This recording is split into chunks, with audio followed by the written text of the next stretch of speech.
സ്വാഗതം ശ്രീ ഹമീദ് ചന്ദമംഗലൂർ. ഈ കേരളത്തിലെ ഇരു മുന്നണികളുടെയും തണലിൽ വളർന്ന ഒരു തീവ്രവാദ പ്രസ്ഥാനമാണ് പോപ്പുലർ ഫ്രണ്ട്. ഇവർക്ക് മോദി സർക്കാർ ഒരു വിലങ്ങിടുകയും ചെയ്തു. പക്ഷേ ഇനിയിപ്പോൾ നമുക്കുണ്ടാകുന്ന ഒരു സംശയം, ഇതിനൊക്കെ വേറൊരു തരത്തിൽ ഒരു രൂപാന്തരം സംഭവിക്കുമോ എന്നുള്ളതാണ്. അതായത് ഒരു കാലിലെ മന്ത് വേറൊരു കാലിൽ രൂപപ്പെടുന്നത് പോലെ തന്നെ ഇത് വേറെ പല പേരുകളിലും മുൻകാലങ്ങളിലും അങ്ങനെയാണല്ലോ ഉണ്ടായിട്ടുള്ളത്. ഇവിടെ ഇപ്പോൾ അതിനൊരു സൂചന നമുക്ക് കിട്ടുകയുണ്ടായി. ഈ മെക്സ് 7 എന്ന് പറയുന്ന വ്യായാമ സംഘടന ഇതിൻ്റെ ഒരു രൂപാന്തരമാണോ, അതല്ലെന്നുണ്ടെങ്കിൽ വേറെ ഏതെങ്കിലും തരത്തിൽ അവതരിക്കുമോ എന്നാണ് അറിയേണ്ടത്. ഈ മെക് 7 എന്ന് പറയുന്നത്, മെക് എന്നുള്ളതിൻ്റെ full form multi exercise combination എന്നാണ്. ഈ മൾട്ടി എക്സസൈസ് കോമ്പിനേഷൻ എന്ന് പറയുന്ന ഈ മെക് 7 ഉണ്ടാകുന്നത് 12 വർഷം മുമ്പാണ്. 12 വർഷം മുമ്പ് മലപ്പുറം ജില്ലയിലെ കൊണ്ടോട്ടി എന്ന സ്ഥലത്തിനടുത്തുള്ള തുറക്കൽ എന്ന പ്രദേശത്താണ് അത് ആദ്യമായിട്ട് നിലവിൽ വരുന്നത്, ഒരു വ്യായാമ കൂട്ടായ്മ എന്ന നിലയിൽ. അതുണ്ടാക്കിയത് ആർമിയിൽ നിന്ന് റിട്ടയർ ചെയ്ത ഒരു സലാഹുദ്ദീനാണ്. എന്നിട്ട് സ്വന്തം നാട്ടിൽ അദ്ദേഹം പറയുന്നത്, അദ്ദേഹത്തിൻ്റെ അവകാശവാദം, സ്വന്തം നാട്ടിൽ ഇങ്ങനെ ഈ പ്രായം ചെന്നവർക്കൊക്കെ പല തരം അസുഖങ്ങളും ഉണ്ടാകുന്നുണ്ട്. അതിൻ്റെ കാരണം എന്ന് പറയുന്നത് ജീവിതശൈലിയാണ്. ആ ജീവിതശൈലി രോഗങ്ങൾ എന്ന് പറയുന്ന രോഗങ്ങളൊക്കെ ഉണ്ടാകുന്നു. അതിൽ നിന്ന് മുക്തി നേടാനും ചെറുപ്പക്കാരെ തന്നെ അതിലേക്ക് ആകർഷിച്ച് ഈ വ്യായാമം നൽകിയിട്ട് അവരുടെ ആരോഗ്യം നിലനിർത്താനും വേണ്ടി താൻ രൂപീകരിച്ചു എന്നാണ് അദ്ദേഹം പറഞ്ഞത്.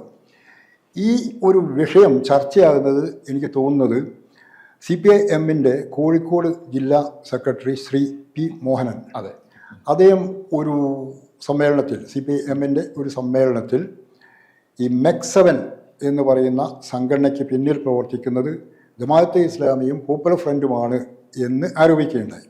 അതോടുകൂടിയാണ് അത് പത്രങ്ങളിലും ചാനലുകളിലും ഒക്കെ ചർച്ചാ വിഷയമായി തീരുന്നത്.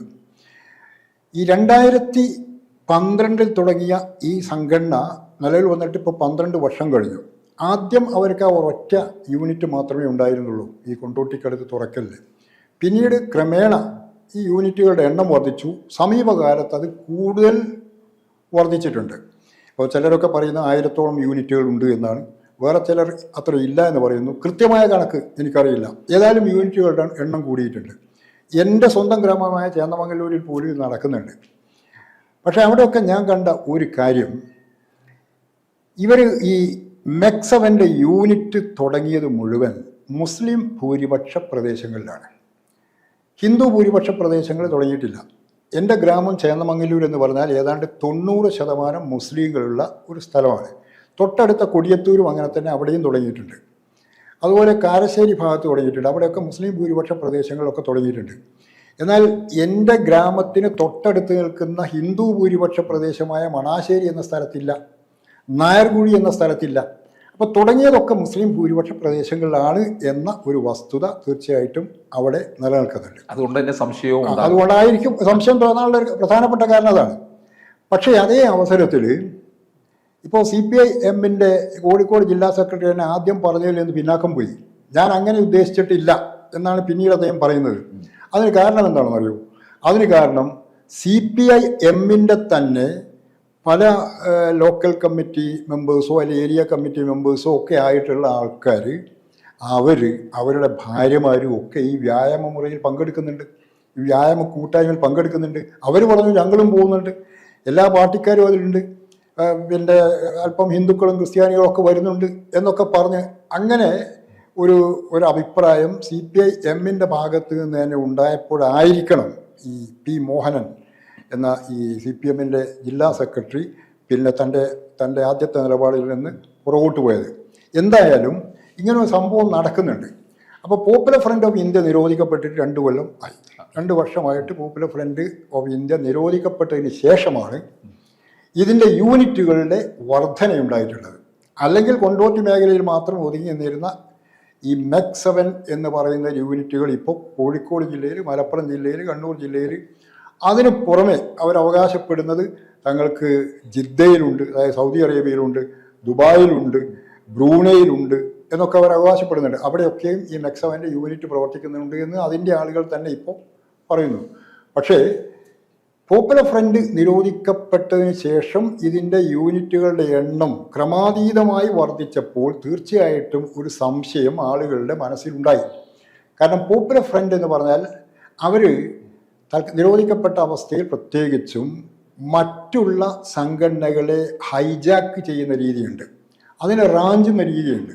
അപ്പം അവർക്ക് പോപ്പുലർ ഫ്രണ്ട് എന്ന രൂപത്തിൽ പ്രവർത്തിക്കാൻ സാധിക്കാത്ത അവസ്ഥയാണ് ഇപ്പോൾ രാജ്യത്ത് നിലവിലുള്ളത്. അപ്പോൾ ഇങ്ങനെ ഒരു വ്യായാമ കൂട്ടായ്മ ആരുണ്ടാക്കിയാലും അത് റാഞ്ചിയെടുത്തിട്ട് അവിടെ ക്രമേണ തങ്ങളുടെ ആശയങ്ങൾ പ്രചരിപ്പിക്കാൻ സാധിക്കുമോ എന്ന വിചാരം അത്തരമൊരു സംഘടനയ്ക്ക് ഉണ്ടാവുക എന്നത് നമുക്ക് തള്ളിക്കളയാൻ കഴിയുന്ന ഒരു കാര്യമല്ല. അങ്ങനെ നോക്കുമ്പോൾ ഇങ്ങനെ ഒരു സംശയം ജനങ്ങൾക്ക് ഉണ്ടാവുക സ്വാഭാവികമാണ്. അതായത് പോപ്പുലർ ഫ്രണ്ടിൻ്റെ ഒരു ഓഫ് ഷൂട്ടാണോ ഇത് എന്നൊരു സംശയം ഉണ്ടാകാം. പക്ഷേ നമുക്ക് ഖണ്ഡിതമായിട്ടൊന്നും പറയാൻ പറ്റാത്ത ഒരവസ്ഥയാണ് ഇപ്പോൾ നിലവിലുള്ളത്. കാരണം മെക്സവനിൽ CPM ഉൾപ്പെടെയുള്ള പാർട്ടികളിൽ പ്രവർത്തിക്കുന്ന ആൾക്കാർ ആ വ്യായാമ കൂട്ടായ്മയിൽ പങ്കാളികളാകുന്നുണ്ട്, അവരതിനെ ന്യായീകരിക്കുന്നുണ്ട്. അവരോട് ഞാൻ പറഞ്ഞു ഇതെന്തുകൊണ്ടാണ് മുസ്ലിം ഭൂരിപക്ഷ പ്രദേശങ്ങളിൽ മാത്രം എന്നതിന് അവർക്ക് അങ്ങനെ തൃപ്തികരമായ ഒരു മറുപടി നൽകാൻ സാധിച്ചിട്ടുമില്ല. അങ്ങനെയാണ് ഈ വ്യായാമ കൂട്ടായ്മ, ഈ പറയുന്ന ഈ നമ്മുടെ ജീവിത രീതി, ജീവിത ശൈലി രോഗങ്ങൾ എന്ന് പറയുന്നത് മുസ്ലിങ്ങൾക്ക് മാത്രം ബാധകമല്ലല്ലോ, ഹിന്ദുക്കൾക്കും ബാധകമാണ്, ക്രിസ്ത്യാനികൾക്കും ബാധകമാണ്. കേരളത്തിൽ ഈ 3 സമുദായത്തിൽപ്പെട്ട ആൾക്കാരുമുണ്ട്. അപ്പോൾ അത്തരം ഒരു ക്രൈസ്തവ മേഖലയിൽ ഇവർ തുടങ്ങുന്നില്ല, ഹിന്ദു ഭൂരിപക്ഷ മേഖലയിൽ തുടങ്ങുന്നില്ല, മുസ്ലിം മേഖലയിൽ മാത്രം തുടങ്ങുന്നു. പിന്നെ ആ തുടങ്ങിയിടത്തൊക്കെ പോപ്പുലർ ഫ്രണ്ടിൻ്റെ ആളുകൾ ഇതിന് സജീവമായിട്ട് ഇതിൻ്റെ പിന്നിൽ ഉണ്ട് താനും. ഇങ്ങനെയുള്ള സാഹചര്യങ്ങൾ കാണുമ്പോൾ തീർച്ചയായിട്ടും ജനങ്ങൾക്ക് ഇതിന് പിന്നിൽ പോപ്പുലർ ഫ്രണ്ടാണോ എന്ന് സംശയിക്കുവാനുള്ള വകയുണ്ട്. അതാണ് ഇപ്പോഴത്തെ അവസ്ഥ എന്നാണ് എനിക്ക് തോന്നുന്നത്. അപ്പം ഇത് വേറെ തരത്തിൽ രൂപാന്തരം സംഭവിക്കാം. അതായത് പോപ്പുലർ ഫ്രണ്ട് അല്ല പോപ്പുലർ അത് തീർച്ചയായിട്ടും അത് എപ്പോഴും അങ്ങനെയാണല്ലോ. ഈ നിരോധിക്കപ്പെട്ട സംഘടനകൾക്ക് മറ്റൊരു രൂപത്തിൽ മറ്റു പേരിലൊക്കെ തിരിച്ചു വരുമല്ലോ. ഉദാഹരണത്തിന് 1975 അടിയന്തരാവസ്ഥ കാലത്ത് RSS നിരോധിക്കപ്പെട്ടു. അതോടൊപ്പം തന്നെ ജമാഅത്തെ ഇസ്ലാമി നിരോധിക്കപ്പെട്ടു. ജമാഅത്തെ ഇസ്ലാമിയുടെ അന്നത്തെ അവരുടെ വാരികയായിരുന്നു പ്രബോധനമാണ്. അന്ന് മാധ്യമം ഒന്നുമില്ല, മാധ്യമം 1987 ഉണ്ടാകുന്നത്. അവരുടെ ഏറ്റവും പ്രധാനപ്പെട്ട ഒരു പ്രസിദ്ധീകരണം പ്രബോധനം വാരികയായിരുന്നു. അതുപോലെ പ്രബോധനം മാസികയുണ്ടായിരുന്നു. അതൊക്കെ നിരോധിക്കപ്പെട്ടപ്പോൾ കുറച്ച് കഴിഞ്ഞപ്പോൾ നമ്മൾ കാണുന്നത് എന്താണ്? പ്രബോധനം പോയി, ബോധനം എന്ന പുതിയ സാധനം വന്നു. വ്യത്യാസം എന്താണ്? പ്രബോധനം എന്ന പേര് മാറി, ബോധനം എന്ന പേരിൽ വേറെ വരുന്നു. അപ്പോൾ ഇങ്ങനെ പല രൂപത്തിൽ നിരോധിക്കപ്പെട്ട സംഘടനകൾക്ക് ഇങ്ങനെ മറ്റു രൂപങ്ങളിലൊക്കെ പ്രത്യക്ഷപ്പെടാൻ സാധിക്കും. അതിനുള്ള സാഹചര്യങ്ങൾ നിലവിലുണ്ട്. അപ്പോൾ അങ്ങനെ ഒരു പോപ്പുലർ ഫ്രണ്ട് ഇത്തരം സംഘടനകളിലേക്ക് നുഴഞ്ഞു കയറിയിട്ടുണ്ടോ എന്ന് നമുക്ക് സംശയിക്കാൻ തീർച്ചയായിട്ടും അവകാശമുണ്ട്. പിന്നെ പോപ്പുലർ ഫ്രണ്ട് ആയാലും ജമാഅത്തെ ഇസ്ലാമി ആയാലും അവരൊക്കെ ഈ SFIയിലേക്ക്, DYFIയിലേക്ക്, CPIMലേക്കും ഒക്കെ തങ്ങളുടെ ആളുകളെ കുത്തിത്തിരുകാറുണ്ട്. അവിടെ പോയിട്ട് അവർ SFIയെ തങ്ങളുടെ ആദർശ ആശയ ലോകത്തേക്ക് കൊണ്ടുവരാൻ ശ്രമിക്കുക, അതിലുള്ള കുട്ടികളെ. അങ്ങനെയൊക്കെയുള്ള പ്രവർത്തനം നടത്തി ഈ ക്യാമ്പസ് ഫ്രണ്ട് പോലുള്ള സംഘടനകളുണ്ടല്ലോ. ഈ ജമാഅത്തെ ഇസ്ലാമിയുടെ എല്ലാ പോപ്പുലർ ഫ്രണ്ടിൻ്റെയാണ്. ഈ പോപ്പുലർ ഫ്രണ്ടിൻ്റെയും ക്യാമ്പസ് ഫ്രണ്ടിൻ്റെയും ഒക്കെ പ്രവർത്തിക്കുന്ന ചില കുട്ടികളൊക്കെ മറ്റേതിലൊക്കെ KSUവിൽ നുഴഞ്ഞു കയറും, അല്ലെങ്കിൽ SFIയിൽ നുഴഞ്ഞു കയറും. ഇങ്ങനെ നുഴഞ്ഞു കയറിയിട്ട് തങ്ങളുടേതാക്കുക എന്ന ഒരു രീതിയൊക്കെ ഇവർ സ്വീകരിച്ചു പോരുന്നത് നമ്മൾ കണ്ടിട്ടുണ്ട്. പക്ഷേ അത് മനസ്സിലാക്കാൻ നമ്മുടെ നാട്ടിൽ സെക്യുലർ പാർട്ടിയുടെ നേതാക്കന്മാർക്ക് ഇപ്പോഴും അത് മനസ്സിലാക്കുന്നില്ല. അവർ അങ്ങനെയൊക്കെ തങ്ങളുടെ പാർട്ടികളിലേക്ക് ഇത്തരക്കാർ നുഴഞ്ഞു കയറുന്നുണ്ടോ എന്നത്. CPIMൽ അടുത്ത കാലം വരെ ഏറ്റവും സജീവമായിരുന്ന ഒരു വിഷയമാണ് സ്വത്വ രാഷ്ട്രീയം. ഈ സ്വത്വ രാഷ്ട്രീയം എന്ന് പറയുന്നത് ഈ മുസ്ലിം മതമൗലിക പ്രസ്ഥാനങ്ങളുടെ ഐഡിയയാണ്. മുസ്ലിങ്ങളുടെ സ്വത്വം സംരക്ഷിക്കപ്പെടണം. അങ്ങനെ പുരോഗമന സാഹിത്യ സംഘത്തിലെ ചില ആളുകളൊക്കെ ആ ആശയം ഏറ്റെടുത്തു. അവരതിൻ്റെ പ്രചാരകരായി മാറി. വളരെ കഴിഞ്ഞാണ് CPMന് കാര്യം പിടികിട്ടിയത്. ഇങ്ങനെ പോയിട്ടുണ്ടെങ്കിൽ ഈ സ്വത്വ രാഷ്ട്രീയത്തിൻ്റെ പേരിൽ ഇവിടെ ഈ മതമൗലിക പ്രസ്ഥാനങ്ങളും വർഗീയ പ്രസ്ഥാനങ്ങളും വളരും.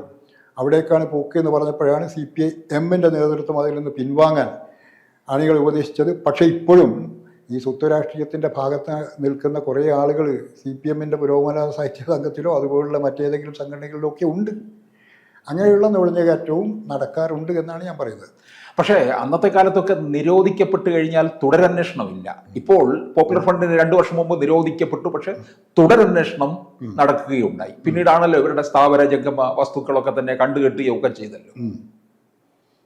അതെ, അങ്ങനെയൊക്കെ സംഭവിക്കുമ്പോഴും ഇവർക്ക് പിന്നെ അവരുടെ ആശയം പ്രചരിപ്പിക്കുവാൻ ഇതുപോലുള്ള ഏതെങ്കിലും മേഖലകൾ ഉണ്ടെങ്കിൽ അതവർക്ക് ചെയ്യാൻ കഴിയും.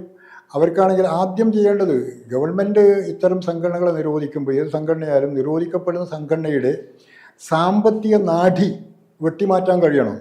അതൊരു കാലത്തും കഴിഞ്ഞിട്ടില്ല, സാമ്പത്തിക നാഡി മുറിച്ച് കളയാൻ. എവിടെ നിന്നാണ് ഇവർക്കൊക്കെ ഈ പണം കിട്ടുന്നത് എന്നത് അന്വേഷിച്ച് അതിൻ്റെ സോഴ്സ് പൂർണ്ണമായിട്ട് ഇല്ലാതാക്കാൻ ഒരു ഗവൺമെൻറ്റിനും ഇതുവരെ സാധിച്ചിട്ടില്ല എന്നാണ് ഞാൻ മനസ്സിലാക്കുന്നത്. കൂടുതൽ വാർത്തകളും വിശേഷങ്ങളും നിങ്ങളിലേക്ക് എത്താൻ ABC മലയാളം സബ്സ്ക്രൈബ് ചെയ്യുക, ബെൽ ബട്ടണും അമർത്തുക.